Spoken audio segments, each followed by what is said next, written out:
So in this note, we're going to look at the rest of thermochemistry.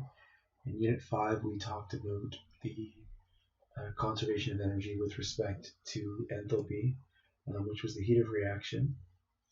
We also introduced Hess's law and calorimetry. In Unit 12, we look specifically at entropy and free energy, which control the state of disorder of the system for entropy, and then whether or not a reaction will take place with free energy. So the first law of thermodynamics, just as a review, is that energy cannot be created or destroyed, and that the energy of the universe must remain constant at all times. That does not mean that energy cannot convert from one form to another, which is very important in this particular chapter, because that's exactly what we are talking about, is the conversion of energy from one form to another form. So that leads us to the difference between a spontaneous and non-spontaneous process. So a spontaneous process is something in chemistry, or really anything, that will take place without any outside intervention. So for example, the rusting of a nail is spontaneous under normal conditions. So in the example that is here, we can see that the evacuated cylinder that is here,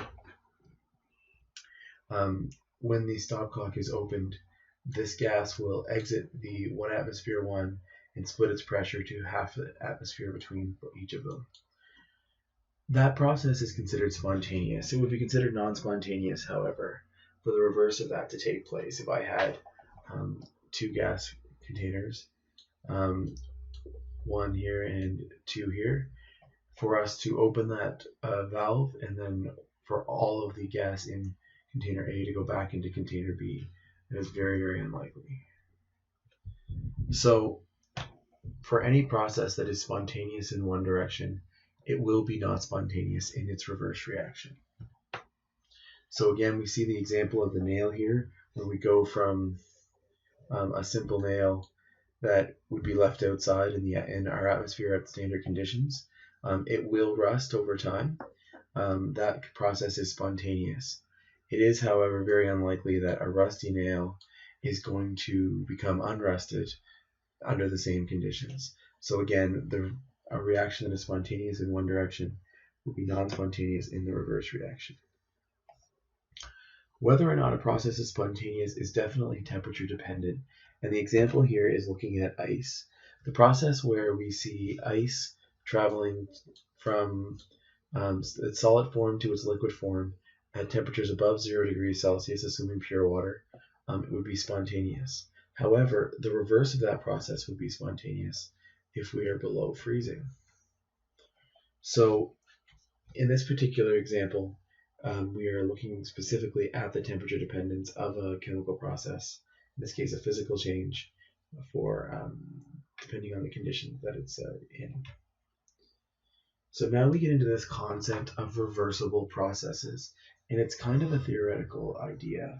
So it says, in a reversible process, the system changes in such a way that the system and surroundings can be put back to their original states by exactly reversing the process. So in other words, in the top example, we can go from a system where heat is being removed from the system, and that process can be reversed if heat is just added back to the system. That would be considered a reversible process, heating up and cooling down. However, irreversible processes are different in that you cannot undo what you did by exactly just doing the opposite of what you did in the first place. So, for example, the example we have here is we have a partition that is being removed. When the partition is removed, the gas will expand. The piston is then used to push the gas back to where it was. That is not the exact reverse of what was done. Therefore, this process is considered irreversible. All spontaneous processes are considered irreversible processes. So normally when we're talking in chemistry, we're usually talking about irreversible processes by the way of chemical reaction. So we introduced this topic of entropy, represented by the capital letter S. Basically, he was convinced that there had to be some significance to the ratio of the heat delivered or removed from a chemical reaction and the temperature at which that reaction took place, Q over T. And that just happens to be the exact definition of what entropy is. Entropy is the heat of reaction divided by the temperature it took place at.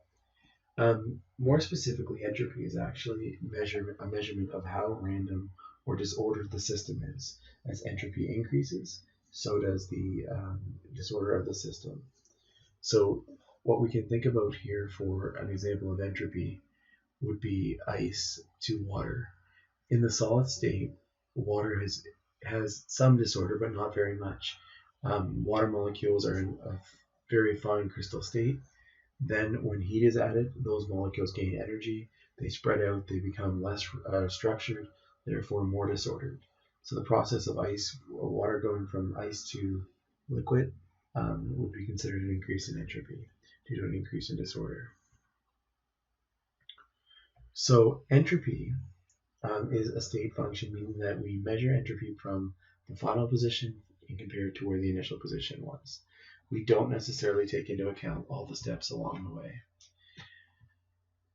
So we say that the change in entropy is equal to the entropy of the products or the final state, take away the entropy of the initial or the reactants.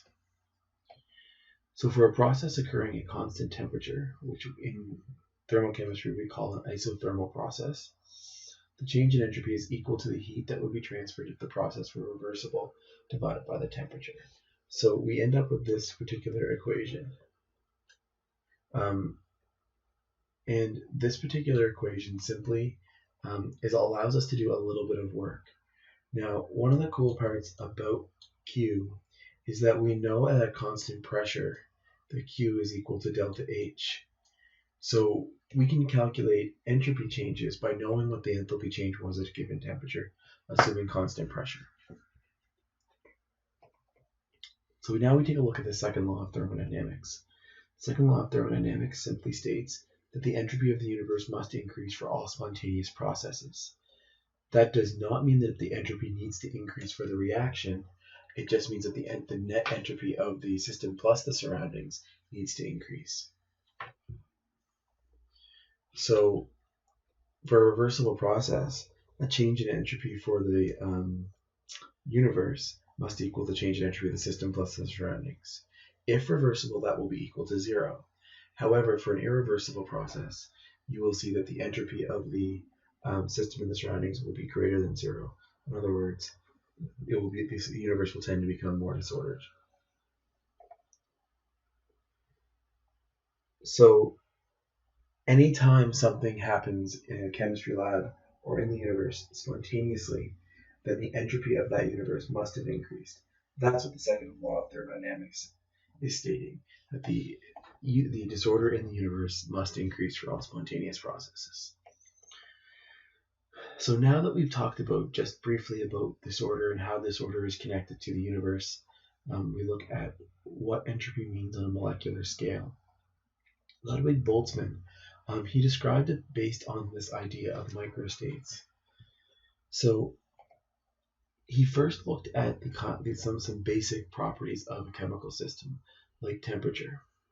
So we know the temperature from earlier is the measurement of kinetic energy of the system.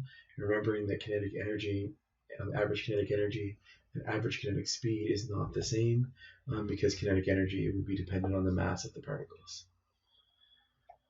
So when we look at a compound like water, we can see that water can have a few different modes. So we can actually see the water molecule moving from one place to another. That is always a possibility. We know that molecules with bonds generally will vibrate. This is a big focus in IR spectroscopy, but in this, what we're looking at here with water is we can see different ways that the water molecule bonds can oscillate, change, or move back and forth. Finally, we can actually have rotations in the molecule itself. The rotation of the molecule on or about the axis, specifically in sigma bonds, because sigma bonds allow for rotation. In a molecule with a pi bond, or a double or triple bond, if you don't remember, that would be a limitation you would see less entropy because the bonds cannot rotate if they are pi bonds. However, if they are sigma bonds, or in other words, single bonds, then you will see the rotation. So he envisioned the motions of the sample of molecules in a particular instance in time. He pictured as if you could take a snapshot with a camera of the molecules themselves. By looking at this sample, he figured he could take a molecule and sort them into different formations, stretches, translations, rotations, and he could sort them. And he called each different unique position to be called a microstate, which he symbolized by the capital letter W. So he was then able to write an expression that says that entropy is equal to some constant times the natural logarithm of the number of microstates. So as the number of microstates increase, so would entropy. He also talked about the idea that there should be a relationship between the constant and the number of moles present in the solution. So you'll see that the constant is actually 10 to the negative 23rd. So based on the number of moles, you'll have more microstates. Therefore, as far as a correction or sort of bring it in line with what we expect with energy, we use the Boltzmann constant, which was 10 to the negative 23rd. So the change in entropy for a process could be given by delta S is equal to K ln W final minus K ln W initial. So in other words, it's Boltzmann's microstate equation used at the end and subtracting away where we started. If when you have a logarithm and you subtract, you end up with having to take the quotient. But in general, we come back to the main idea. The more different configurations and forms that a chemical system can have, the greater the entropy will be, or in other words, the more microstates it would have. As temperature increases, so does the microstates. As the volume increases, there are more locations, more, in other words, translations, where you can see the molecules, so does the microstates. And the number of moles of compounds present would actually also affect that. So the more molecules, the more different microstates that you would expect to see. One of the first and probably the easiest things to make predictions with in entropy is the actual physical state of the compounds themselves. So entropy increases with the freedom of motion of molecules. So in a solid, the entropy is very, very rigid. So pictured here is the water crystal. It's a nice little crystal shape. And when these water molecules are set up, there's not a lot of freedom for them to move.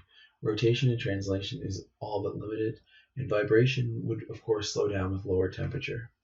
So we know that entropy of a gas is greater than entropy of a solid, which is greater than an entropy of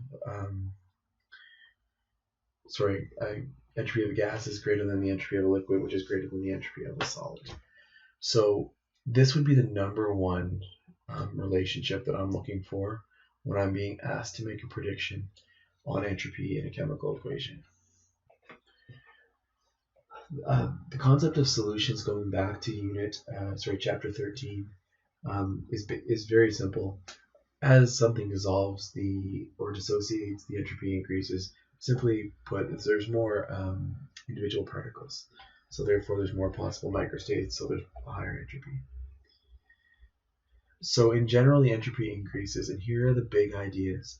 So if a gas is formed or in other words appears in the product side that wasn't in the reactant side, entropy is increased. Liquids and solutions are formed from solids, or the number of gas molecules increase. The number of moles increases.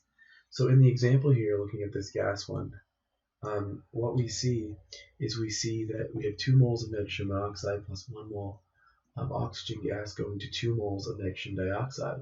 So we have 3 moles of gas on this side, but only 2 on the right side. We have a decrease in the number of moles of gas, therefore a decrease in entropy. That's basically how that would work. Finally, the third law of thermodynamics. And the third law of thermodynamics is simply that the entropy of a pure crystalline substance at absolute zero is 0. So generally speaking, the entropy of pure substance, even the elements, compounds, is above 0. There are some that can get a little bit confusing as to what zero is, but generally put, the entropy of all compounds is non-zero, just because of this third law of thermodynamics. In Appendix C of your textbook, you'll see a tabulated version of standard entropies. The big difference with entropy is that you are measured in joules, not kilojoules. The magnitude of energy is quite a bit smaller, so you have to take that into consideration when you're doing calculations or comparisons. So they're listed in Appendix C. The other thing that you need to be aware of is that there are different states listed. So gas, liquid, and solid, and they would each have different entropy values because the state a compound is in obviously greatly affects the entropy value. The larger and more complex molecules have greater entropies, and again it comes down to microstates. The more microstates, the more entropy they can have. So in the example here, we have methane going from ethane to propane, and we end up with more bonds.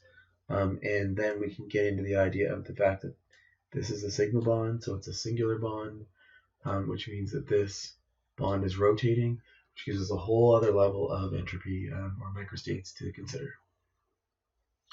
So we come back to Hess's law, which is what we've used in Unit 5.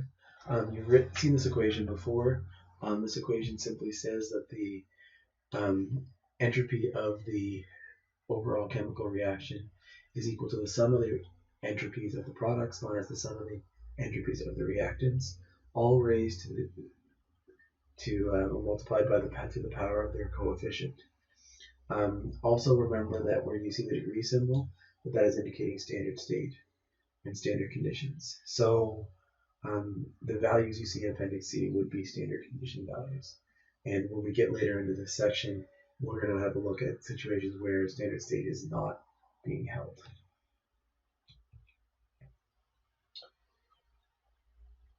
So entropy changes in surroundings.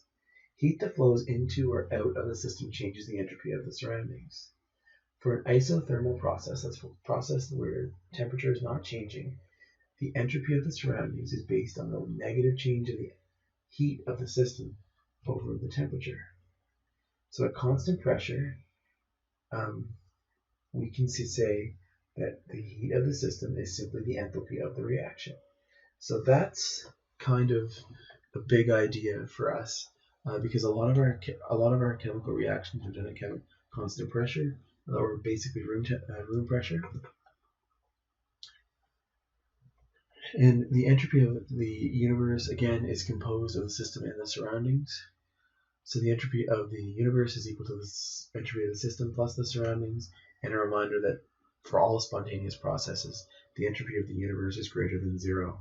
But that does not mean that the entropy of the system needs to be above zero for this to be true.